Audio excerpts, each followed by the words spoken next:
आपने हाल ही में सुना होगा कि शाहिद अफरीदी ने एक बार फिर से विवादित बयान दिए हैं, जिससे स्पष्ट होता है कि वो काफी असहज और बौखलाए हुए हैं।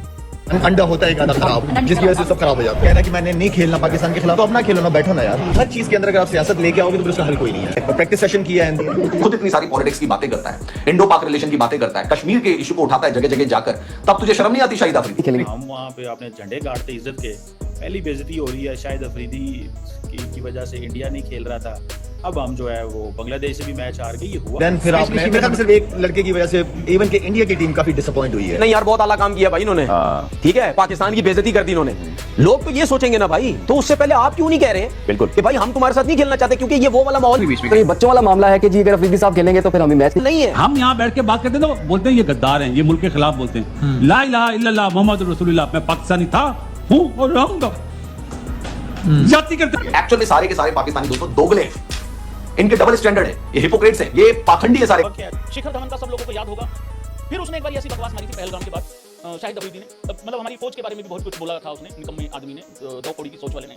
फिर शिखर धवन ने बड़ी बहादुरी से जवाब दिया। ये लोग हम ये कह सकते हैं सेफली कि पाकिस्तान की एयरफोर्स ने 5 खिलाड़ी गिराए थे, आपने 5 खिलाड़ी गिरा दिए जिन्होंने आपके ऊपर इतराज किए थे। अच्छा भी हम टूर्नामेंट के बीच में भी खत्म हुआ। आज इंडिया के लेजेंड्स ने पाकिस्तानी लेजेंड के साथ क्या किया, अच्छा खासा इतना बड़ा मैच, इतनी बड़ी इन्वेस्टमेंट, लेजेंड्स का मैच, और भाई एक खिलाड़ी के कहने पर कैंसिल हो गया। शेखर धवन साहब ने बोला अफरीदी है तो मैं। दुनिया इस मैच का इंतजार करती है। उन्होंने धज्जियां उड़ा दी सारे सिस्टम की, सारी। मुझे तो ये लगे आईसीसी किधर सोया हुआ है। आईसीसी को तो इंडिया ने टिश्यू पे। मैं ये समझ रहा हूँ कि मामला सिर्फ आपके साथ लेके चल रहे हैं, ये पाकिस्तान को बाइकआउट नहीं कर रहे, आपको बाइकआउट किया इसलिए मैच नहीं हो रहा, क्योंकि उनका पॉइंट तो ये था कि अफरीदी खेलेंगे तो वो मैच नहीं खेलेंगे, वरना पाकिस्तान की तो बात ही नहीं। तय है कि जो काम भी होगा, जो भी डिसीजन होंगे वो भारतीय ख्वाहिशात पर होंगे। क्या ये फॉरम्स इतने कमजोर हो गए हुए हैं कि भारत एक बात कहता है उसके बाद से फिर उस पर अमल भी शुरू के साथ? ये एक बेतहाशा छोटी सोच, छोटे दिलो दिमाग और एक बुज़दिलाना कदम है। आपने मुकाबला जाता है, पावर सारी भारत के पास मौजूद है। आईसीसी के जो चेयरमैन है वो भी जय शाह है। इवेंचुअली होगा वही तो भारत डिसाइड करेगा। इस टाइम जो बॉल है वो उनके हाथ में है और भारत कुछ भी कर सकता है। मैंने ये भी कह दिया था कि मैं ग्राउंड में भी नहीं आता। जाओ, एक गंदा अंडा जो है ना पूरे कमरे का माहौल खराब कर देता है। अच्छे एम्बेसडर बने अपने मुल्क के लिए एम्बेरसमेंट ना बने। स्नूकर हमारे साथ खेल रहे हो, हॉकी भी खेल रहे हो, क्रिकेट का मना कर रहे हो। भारतीय खिलाड़ियों का जो रवैया और तर्ज अमल रहा है इन मैचेस में जो कि इंग्लैंड में खेले जा रहे हैं, उसके पीछे कोई दूसरी सोच नहीं है, वो सिर्फ और सिर्फ नरेंद्र मोदी की सोच है। ये अच्छी चीज नहीं है। वो बेसिकली डिक्टेट कर रहे हैं। मतलब आपने अपने मुल्क की तरफ से इतनी क्रिकेट खेली है इतने हाईएस्ट लेवल पे जाके, तो आप किसी की बात करना है, पे मुल्कों की इज्जत दांव पे लगी है। तो अगर वो इस तरह कर रहे हैं, आप लोगों को भी चाहिए कि मैंने उनकी जो मैनेजमेंट कमेटी है इस टूर्नामेंट की, उनके साथ properly thoroughly man to man ये डिस्कस करें और उनको बताएं कि या तो हम सारे खेलेंगे और अगर कोई नहीं खेलेगा तो हम भी अपने सारे। पहली बेइज्जती हो रही है शाहिद अफरीदी की वजह से इंडिया नहीं खेल रहा था। अब हम जो है वो बांग्लादेश से भी मैच सुन रहे हैं। हमें यहाँ से जाते ही बोल देना चाहिए था कि हम नहीं खेलेंगे। पता चल गया होगा ना तनवीर, आपकी लीग इंतजामी से बात होगी ना। फिर हमारे खिलाफ प्रेस रिलीज भी आया और आपको क्या लगता है अभी खेलना चाहिए टूर्नामेंट हमें? इस तरह की प्रेस रिलीज आई है, साथ नहीं खेलना चाहिए। अच्छा नहीं खेलो। पाकिस्तान के हवाबाज कहे जाने वाले शाहिद अफरीदी की जो धाक थी, उसे भारतीय खिलाड़ियों ने करारा जवाब देकर शांत कर दिया है। जब यह तय हुआ कि अफरीदी लीजेंड्स लीग में खेलेंगे, तब भारतीय खिलाड़ियों ने टूर्नामेंट से हटने का फैसला किया। इस फैसले के बाद अफरीदी की बनाई गई हवा जैसे पूरी तरह निकल गई हो। जो खिलाड़ी खुद को बड़ा समझते थे, उन्हें भारतीयों ने अपने शांत लेकिन सटीक फैसले से जमीन दिखा दी। अब अफरीदी जो कुछ भी कह रहे हैं, उसमें बौखलाहट साफ दिखाई देती है। आप खुद सुनिए कि उन्होंने क्या कहा। यकीन मानिए, ये सुनना दिलचस्प होगा। मैं ये समझ रहा हूँ कि मामला सिर्फ आपके साथ लेके चल रहे हैं, ये पाकिस्तान को बाइकआउट नहीं कर रहे, आपको बाइकआउट किया इसलिए मैच नहीं हो रहा, क्योंकि उनका पॉइंट तो ये था कि अफरीदी खेलेंगे तो वो मैच नहीं खेलेंगे, वरना पाकिस्तान की तो बात ही नहीं हुई बीच में कहीं। आई थिंक ये काफी डिसअपॉइंटमेंट हुई है। फैंस जिन्होंने आज आना था, तकरीबन 17,000 टिकटें आज जो है मैच लोगों ने आना था। डिसअपॉइंटमेंट काफी दूर दराज जगहों से लोग आए थे, लेकिन डिसअपॉइंटमेंट हुई। आज होटल में सुबह से सबसे मुलाकात हुई मेरी।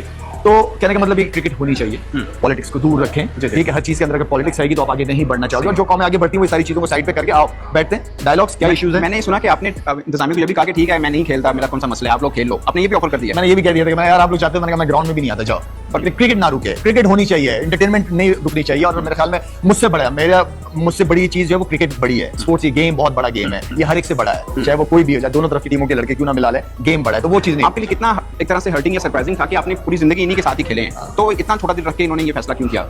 सरप्राइजिंग था? सरप्राइजिंग तो था। मैं वही वाली बात करता हूँ कि अभी भी मैं बात कर रहा था कि आप अच्छे एम्बेसडर बने अपने मुल्क के लिए एम्बेरसमेंट ना बने।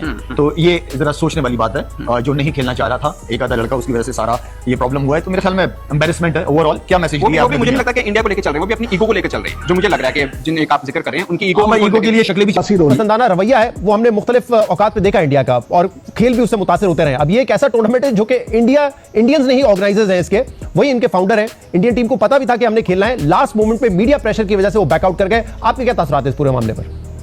देखिए, अभी पिछले दिनों मुझे भी 2-3 दिन पहले ये सवाल पूछा गया कि आप क्यों नहीं गए। मेरे पास तो कॉन्ट्रैक्ट भी लास्ट ईयर पड़े हुए थे, तो मैंने सिंपली वजह यही होती है कि आप देखते हैं कि कौन है पीछे ऑर्गेनाइजर्स, और ये कितनी बड़ी लीग हो रही है कि क्या कोई मिसहैप तो नहीं हो जाएगा, जो कि बिल्कुल हो गया। इसी वजह से ना सिर्फ ये, इस तरह की बहुत चीजें जो है हम लोग छोड़ते हैं, वो इसलिए क्योंकि जब हम कहीं जाते हैं तो एज ए पाकिस्तान के एम्बेसडर जाते हैं।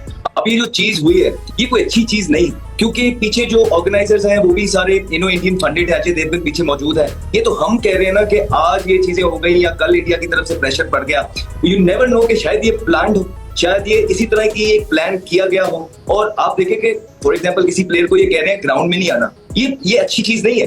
वो बेसिकली डिक्टेट कर रहे हैं, मतलब आपने अपने मुल्क की तरफ से इतनी क्रिकेट खेली है इतने हाईएस्ट लेवल पे जाके, तो आप किसी की बात क्यों सुन रहे हैं?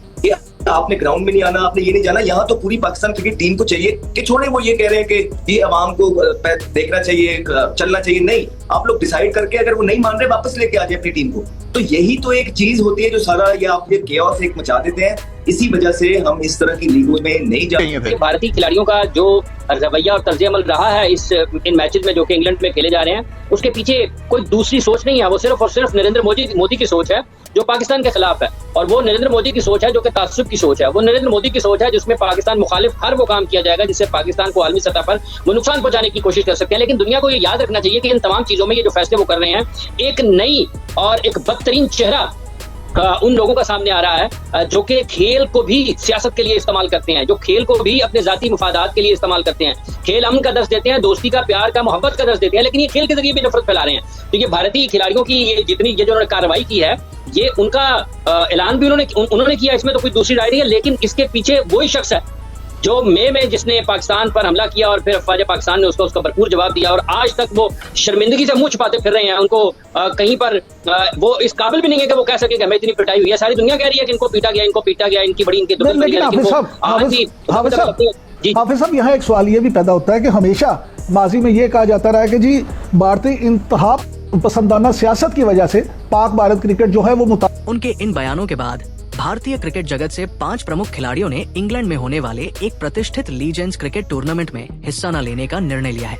खिलाड़ियों ने ये फैसला अफरीदी की भारत और विशेष रूप से भारतीय सेना के खिलाफ की गई टिप्पणियों को लेकर लिया है, जिनसे उन्हें ठेस पहुंची थी।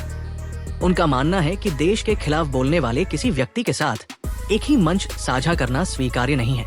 अफरीदी के इस रवैये और भारतीय खिलाड़ियों के विरोध के चलते पाकिस्तान का मीडिया भी प्रतिक्रिया दे रहा है और इसे लेकर वहां भी हलचल मची हुई है। वे अफरीदी का समर्थन कर रहे हैं और भारतीय खिलाड़ियों के बहिष्कार को आलोचना का विषय बना रहे हैं। आप इस पूरे घटनाक्रम को किस नजरिए से देखते हैं? अपनी राय कमेंट सेक्शन में जरूर साझा करें। अगर आपको ये वीडियो पसंद आया हो तो कृपया इसे लाइक करें और चैनल को सब्सक्राइब करना ना भूलें।